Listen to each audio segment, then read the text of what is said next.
স্নান করিয়ে আসার পরই ওদের বসিয়ে দিয়েছিলাম ক্ষীর খাওয়ানোর জন্য, কারণ সময় প্রায় হয়ে এসেছিল ক্ষীর খাওয়ানোর। আর একটু দেরি হলে শুভ সময়টা পেরিয়ে যেত। ওইদিকে তিন্নির মামা আর এইদিকে তন্নির মামা বসে পড়েছিল ক্ষীর খাওয়াতে। আর আমার মেয়ের তো কান্নার শেষ নেই। ও এমনিতেই কোলে খুব একটা থাকতে পছন্দ করে না, তারপর সকাল থেকে কোলেই রয়েছে, তাই আরও বেশি ঘ্যান ঘ্যান করছে।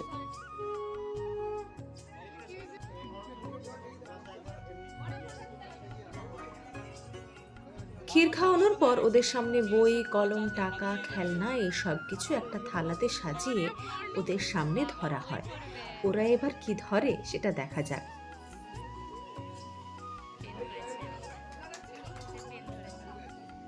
তিন্নি ধরেছে কলম আর তন্নি ধরেছে বই। সবাই বলছে পড়াশোনায় ভালো হবে, আসলে সেটা না। বাচ্চারা চোখের সামনে যেটা দেখতে পায় সেটাই হাত বাড়িয়ে নিয়ে নেয়। আর পড়াশোনা হবে কি হবে না সেটা তো বড় হলে দেখা যাবে। আরে দাঁড়াও দাঁড়াও, আমার মেয়ের এখনো ক্ষীর খাওয়া শেষ হয়নি। এখনো ওর 3টে মামা বাকি রয়েছে ক্ষীর খাওয়াতে।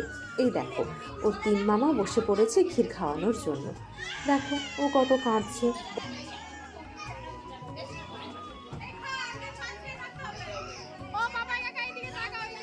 ওর কান্না দেখে নিজের চোখে এবার জল চলে আসছে।